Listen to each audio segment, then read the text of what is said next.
Hello, my beautiful moths, and thank you for tuning in to the Writer's Triangle. I'm Kisstopher, and I am one of the founders of Cinnabar Moth Publishing, and this is episode 0. So, this Writer's Triangle is going to be a peek behind the curtain on what publishing is, and as a wonderful friend of mine said, it's going to be something that came into WIMP that I can't remember anymore. And I'm just going to be real and authentic and me, and part of me is absent-mindedness. And I'm going to talk about the realities of being a publisher and what publishers have to deal with and what publishers are working with and what publishers are going through. But I also want to talk about how to work with a small press and how to get a small press to notice you, the do's and don'ts of getting published rather, what happens after you're published, and why are some books bestsellers and others are not. Because I look at the bestsellers list and sometimes I'm like, really, that book? And other times I'm like, why not this book? I've read books that I feel like should be bestsellers that aren't, and we can talk about the mechanics of that a little bit. An interesting factoid that will be on that I'll deep dive into on the bestseller episode is a lot of people pine to be on the Oprah Winfrey list. The Oprah Winfrey Book Club is the biggest book club in the world. I think it has something like over 65 million people in it. But getting in that book club does not guarantee you a bestseller. And that's a fact that I thought was really interesting. Being on the Today Show does not guarantee you a bestseller. That was quite shocking to me. And also the reality that the average first-time author sells between 200 and 300 books in the first year of their book's life. And that's it. Unless the press is really motivated to sell the first and second book. And a lot of people in chasing that bestseller will sell their books for $1 or 99 cents. And with an ebook, you can do that, but you can't do that with paperback and a hardback and audiobook because of how expensive those things are. And in chasing bestseller, for me, that's not what I'm doing. I would love it if every single book that we sold was a bestseller, but that's not why I'm in the business of publishing. I'm in the business of publishing because I truly love authors. I truly believe in books, and I truly believe in stories. And the reason I'm so passionate about that is, and this might seem kind of strange to some people, but when I was 12, I became a page in a library. And I was a foster child in a very abusive foster home. And I got to leave every day in the summer, which was just such a gift because during the school year, I could leave and escape through school and then do after school activities and spend as little time as possible in the foster home. And then something magical happened in that I was able to work at a library through jobs for kids in foster care. And so you're able to work younger because in some states you have to be 14 to work. My point of this story is when I went there, one day someone dropped off a garbage bag full of Harlequin novels, and there was over 100 Harlequin novels in this book. And it was the first time I was ever exposed to formula. And every single one of those Harlequin books had the same formula. They had the same beginning, middle, and end. And I fell in love with that, and I could read one in a couple of hours. And I would just, on my break, I would consume a Harlequin novel book. And I fell in love with the artistry and with the consistency of these books. And I thought, this is amazing. and it made me become interested in the greats. And I read Moby Dick, and this might be controversial. I don't like the book. I don't understand why it's one of the greats, because I enjoyed the Harlequin novel more than I enjoyed Moby Dick. And that made me start looking at genre. And it made me, because part of the main thing that a page does is reshelve books. So I was exposed to a lot of books I would have never touched had if I weren't reshelving them. And I learned the importance and the deception of cover art. And I thought, this book has this amazing cover and it has an amazing blurb, and the blurb and the cover had nothing to do with the book inside. And I thought that was a neat trick. It seemed like a magic trick to me, because I was halfway through the book before I put it down. So if I was buying the book, I would have bought this book. I would have read half of it and I would have put it down, but they still would have sold me a book. That was interesting to me. How do we get people to read books has always been interesting to me, and why I've read the books that I've read. So when I was reading just for me, I've read lots of science fiction, and I find that in my life I go through phases. So when I was younger, I was really into Danielle Steele, which is probably no surprise from the Harlequin novels. And then I found myself getting into science fiction, and I read all of the Dune series and tons of science fiction that weren't series, just one-off books. I'm not trying to give any particular author more props than another, so I'm probably not going to be saying a lot of titles. And it was really interesting to me. And then I want to say when I was in my later teens, I became really interested in erotica. And I was surprised that some erotica is just really well written, just like a really good book. And some erotica isn't. It's just like, wow, this is bad. And that was shocking to me, that a genre that I wouldn't have respected if I hadn't been reading it really gained my respect. And then I went through a phase of poetry, and basically I've read every genre that's out there. And the one thing that's been true in every single genre I've read, there have been books that I have loved, and there have been books that I have not enjoyed, and there have been books that I couldn't get past the first page. And what was the difference in those books? And I found that they were all specific to me, because I'm lucky to be married to a man who's very well read, and we have a son who's very well read. And so we all read, and we read together and we enjoy it, but we all enjoy very different things. So when our son was little, one of our favorite things to do on the weekend was to have what we call a lie-in, and we would read an entire book in a day. And sometimes we would do that on both days of the weekend, and we would get through a series in about a month. And so we would go shopping on Friday after school for the books that we were going to read. And when he was really small, for me, Caldecott winners were something I would look at, but not always consistent. And I wanted books that had Black children in them. And one of the things I struggled with was that at the time that our son was a child, all of these books with Black characters were written by white authors.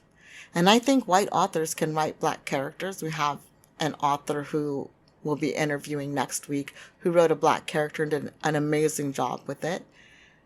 But I wanted to have Black voices represented and telling our stories.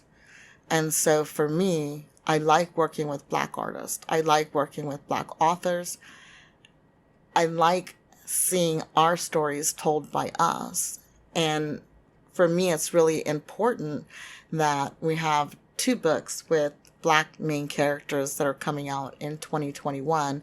And it was very important to me that they were voiced and narrated by a Black voice actor who's Afro-Latino. And what that means is that they're Latin but they have African ancestry as well. And forgive me if I didn't say that in a way that was comfortable for you, Andre.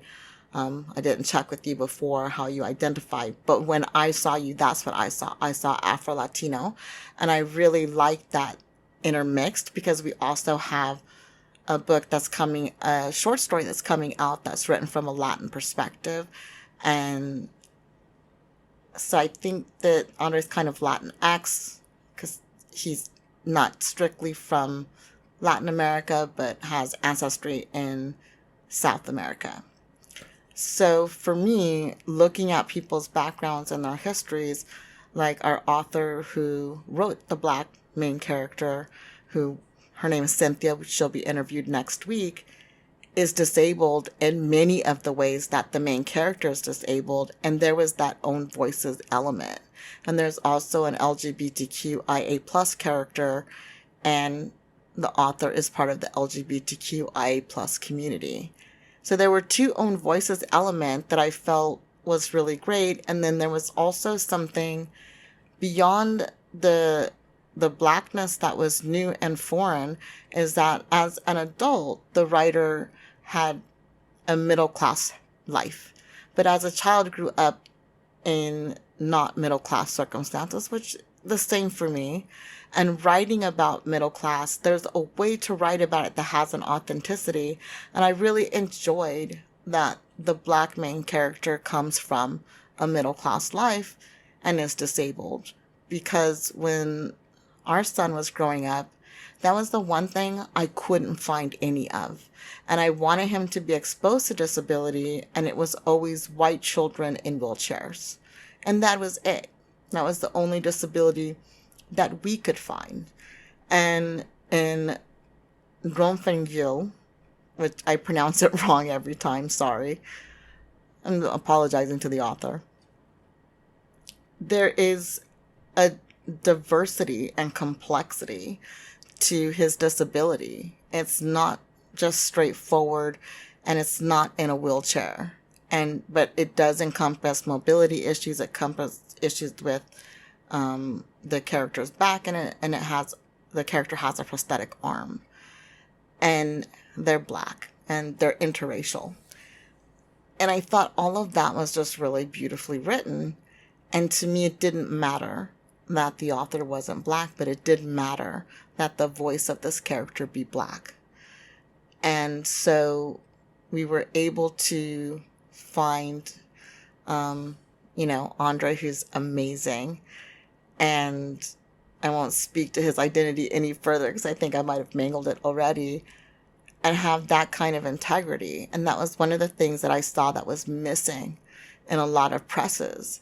I saw a lot of presses bringing Black stories to press, written by white authors, voiced by white narrators, if they did an audiobook at all. And the cover artist was white. And there was no color infused in it at all. And the story was told completely wrong. And Blackness is not a monolith. We're a very diverse group. But some of them are just so horribly wrong that the community cries out and says, hey, this book shouldn't have been written.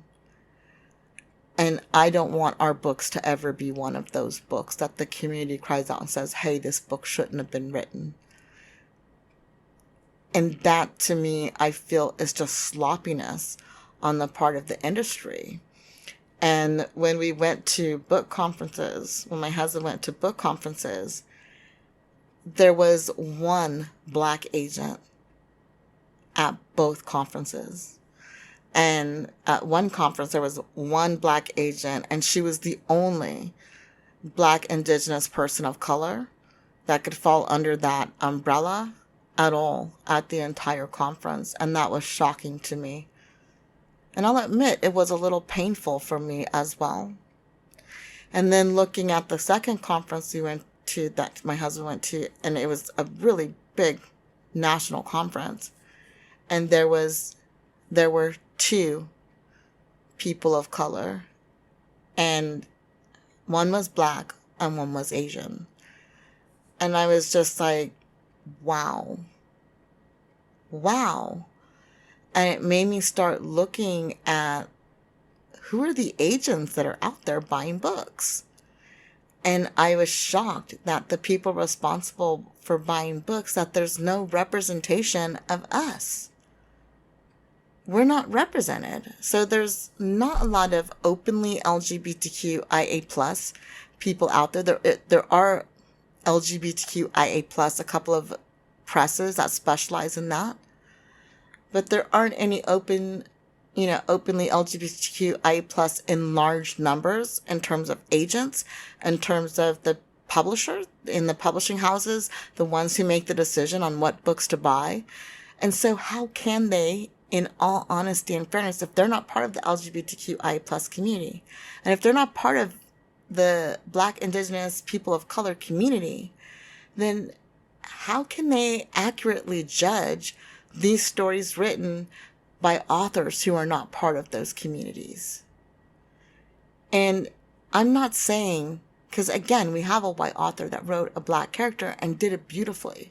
And my white husband has a book coming out with a Black main character and does it beautifully. That's what sensitivity reads are for. And I don't think these big presses are doing sensitivity reads. It's almost like they don't even care about me, is how I was starting to feel. And I felt hurt and I felt betrayed by publishing, because as the years went on, I got sick of it. I got sick of reading the same stories to my son that were read to me. I got sick of, when he was a teenager and an adult, him reading the same stories that I read. And there was just this complete absence of Blackness. And now there is an inclusion of it, and there are books about hair texture, and there are books about it. But it's a brand new movement that just started, which got me excited. And I said, you know what? I want to be part of that. I want to be the change I want to see in the world. I want to publish books that tell stories I want to read, and have it be just that simple. And now I do. And so that's how it started. It started as a kernel of just deep dissatisfaction and deep pain and confusion and frustration, and also my own privilege. So I always own my privilege because I think it's important to do. I'm privileged enough to have the backing and the capital. I'm privileged enough that I was able to save everything I earned because my husband made enough money to pay all of the bills so that we could start this venture. I'm also privileged enough to be able to take a year off of work, which is a little bit forced because I'm too sick to be a therapist, which is what I was doing before I did Cinnabar Moth.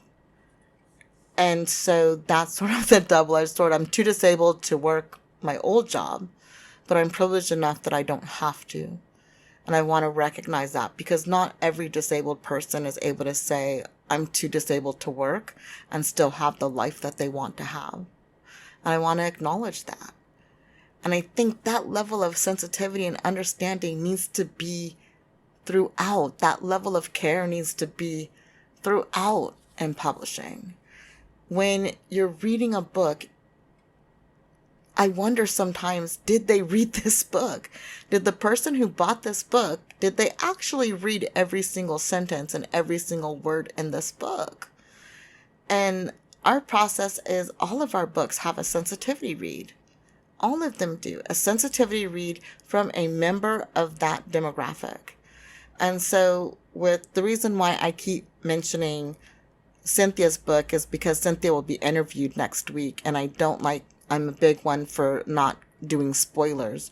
And I feel like if I go too further down the road in terms of what we're publishing, it'll spoil some really cool surprises that we have coming up for you, and I don't want to do that. So with Cynthia's book, we're lucky enough to have in our stable of people someone with a prosthetic and someone who was a Black teenager of mixed race.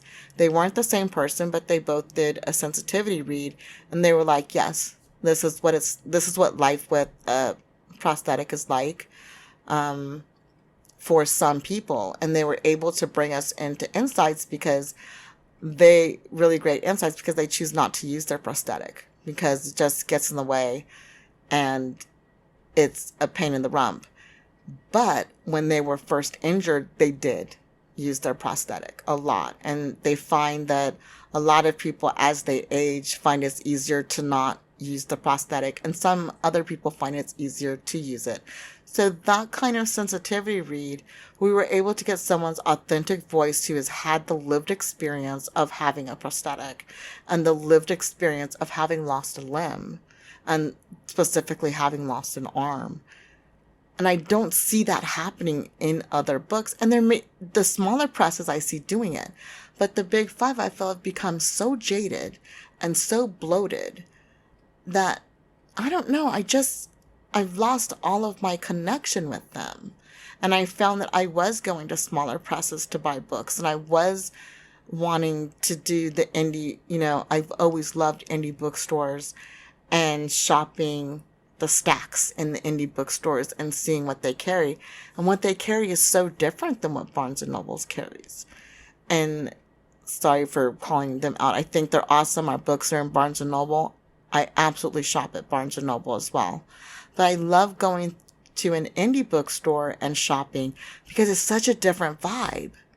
And it's such a different choice in books. There's so many small little indie presses that have like these really gorgeous gems that you can pick up and check out. And I thought this would be so cool to be one of these small indie presses that are kind of revolutionizing and part of this movement that's saying representation matters. It just does. Representation matters. Accessibility matters, which is why every book that we do has an audiobook. So I'm hard of hearing, but I'm also dyslexic. Reading every word on the page for me is a challenge. It's a challenge that I do, that I overcome because I'm part of the group of people who decide what books we publish and what books we don't. And I'll be talking more about that on a different episode. And reading every single word is a challenge and struggle. And I have my tricks and stuff that I do. And I think this would be really cool if it was on an audiobook and I could put in hearing assisted devices. And so sometimes it's just earbuds. Sometimes it's external speakers so that I can hear it clearly.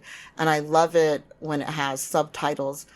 And I'm hoping that, one day the world will evolve to where we have books that are read with subtitles. Because for me, that's really wonderful. I love hearing what I'm reading. So I guess you can put the audiobook in and read the book with you. But for me, getting the timing right is always a little bit tricky. So I'm hoping that we get books that we can do that with in the future because I think that would be so cool. And if that technology comes out, we would definitely do it. And if you know about that kind of technology, hit us up, send us a message on info@cinnabarmoth.com or hit us up at Cinnabar on Twitter and let us know what's coming down the pike. How can we be more accessible? Because we want you to be able to read our books if you can't hold a book. We want you to be able to read our books if you can't see. We want you to be able to read our books if you can't hear, which is why we transcribe every podcast episode. And it's why we have audiobooks, and it's why we have our books available in Braille as well. It's because we want everyone to be invited to the party. And we don't want anyone to feel like they're left behind or unwelcomed. And so I'm really excited by looking at just the 3 books we have. So the first book we released, Not My Ruckus, has an asexual main character who is also autistic and epileptic and undiagnosed, because a large part of the population can't afford a diagnosis. I think a lot of people don't know that in the United States, at least, it can be anywhere between $600 and $1,200 on average to get a diagnosis. And in Japan, it's hard to get a diagnosis of autism if you speak at all. And so that's wrong. But I can't change that. But maybe this book can help change that by educating people, in Not My Ruckus, and seeing what she went through not being diagnosed. And maybe we can get diagnosis affordable for everyone globally, and we can get a global standard of diagnosis, because I think art is revolutionary, and I think art changes the world. So I think that this book and people reading it and seeing what it's like, because its own voices. Chad wrote it, who's autistic, epileptic, suffered a lot of the same abuse that's in the book, and had the same hyper-religiosity. And I thought that was really cool, because the internal voice of the MC, the same type of people who can't connect with Chad because he's autistic, couldn't connect with the MC even though they knew that she's autistic. So that was interesting to me, and I saw some people challenging themselves on that and saying, you know what, I'm going to give this book another read, because I get it and I want to get it. I get that I didn't connect because they're autistic, and that's not okay. So I'm going to give this book another read and educate myself and do better, and have conversations with people who are autistic and say, hey, is this real to you? And that's an awesome thing to know, that this book did that with just a handful of people, but it's still, to me, significant, because autistic people are not a monolith. And for those of you who think I should be using person first language, I've yet to meet an autistic person that likes to be called a person with autism. Because of semantics and literal thinking, a person with autism would be like, autism is a friend that they carry around with them, rather than being an autistic person, because that's a state of being. And those types of subtleties, I think, are important, and distinctions are important for us to know and understand.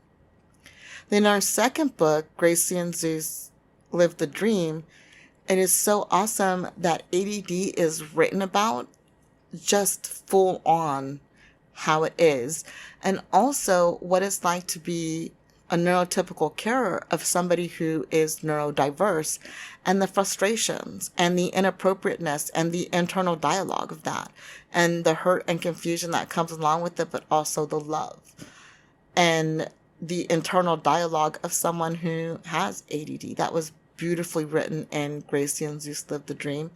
It's also beautifully written that there's a bisexual relationship, and the topic of discrimination of bisexuality in the LGBTQIA plus community. It's really controversial to say you're bisexual. And a lot of bisexual people are hurt by the identity of pansexuality, but they are two different sexualities. So I'm asexual, but I'm panromantic, and I'm not biromantic, because my romantic attraction is not on the binary, and it's not based on gender. Just like pansexuality, the sexual attraction is not based on gender. Whereas bisexuality, it is based on gender, but that doesn't mean someone's transphobic, and that doesn't mean somebody wouldn't date a trans person or a non-binary person. And so assuming that bigotry exists within a bisexual person because of the word bi, that's not correct. Every bi person is different, and they're not a monolith. That's like pansexual people and panromantic people are not a monolith. And that's my message, is that it's not a monolith. And so if you look at the diversity of characters that we have in just the first 3 books, we have an MC who is asexual, neurodiverse, and the hero of the book.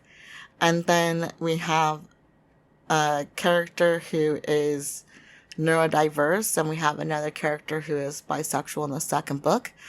In the third book, we have LGBTQIA plus representation as well. And we have a character with physical disabilities. And I think that is so important, all of that representation coming out of the gate is so important, and we're going to continue with that representation. Our fourth book has a black main character, and I think that's really, really important. And then our winter anthology that's coming out has just scads and scads of diversity. And we have authors from all around the world in that are included in the anthology, and literally all around the world, and we're really excited about that. We're excited about how we're able to do contracts with authors who aren't in America, because we have an office in the United States and we have an office in Japan. So we're not locked into, you have to be an American author to get XYZ from us. And because we have an office in the United States, foreign authors are able to get American privileges. And one of those privileges is that they're able to be listed in the U.S. Library of Congress, which if you're not published by an American publishing house, you can't be. And so that is significant, because if you can't get in the Library of Congress, then it's really hard to get access for librarians to access your book and access your press and know that you're there. So the press is listed, and all of our authors will be listed. And that's exciting for us. And the passion and the care that we're putting into every single book, every single cover, every single narration, and everything that we're doing.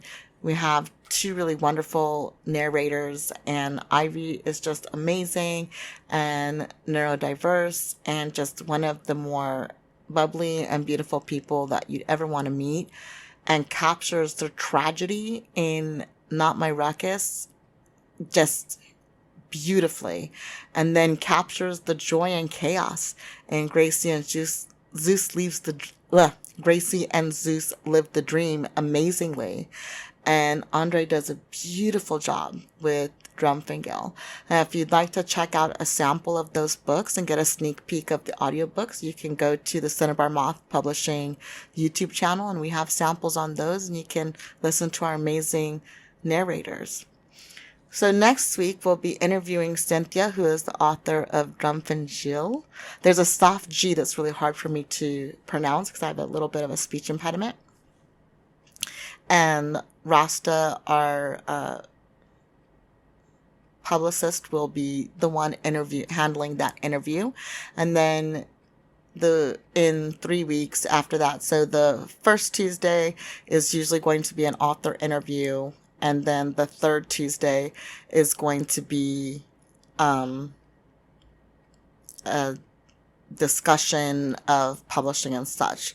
So this will come out on the first Tuesday, and then the third Tuesday we'll have an interview with Cynthia, and because her book comes out on the second Tuesday. And then we'll have an interview with CW, the author of Relatively Normal Secrets. And then after that, I'll be back with a discussion about the business and ins and outs of publishing a book. And I think I'm going to start with query letters, because we've had some very interesting query letters experience, and how to write a good query. Because I think that's kind of, after how to write a good book, the query letters seems to be the next most difficult thing. And then after that, I'll probably be talking about how to write a good book at some point, what I think a good book is. And obviously, part of what I think a good book is one with representation. So I'd like to thank all of my beautiful moths, and if you don't want to be moths, you can be butterflies, but I'm not Mariah Carey, and I'm not trying to steal her thing, and we are Cinnabar Moth. Thank you for spending this last half hour with us and listening to The Writer's Triangle. Talk to you next week. Bye.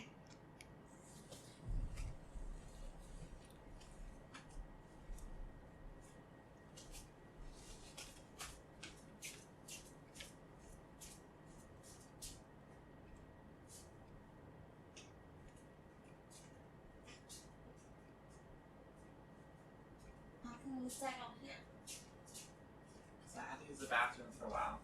And then I was like, I don't know that I want the door opening and closing, and I don't know how to get on my bed without making all kinds of noise.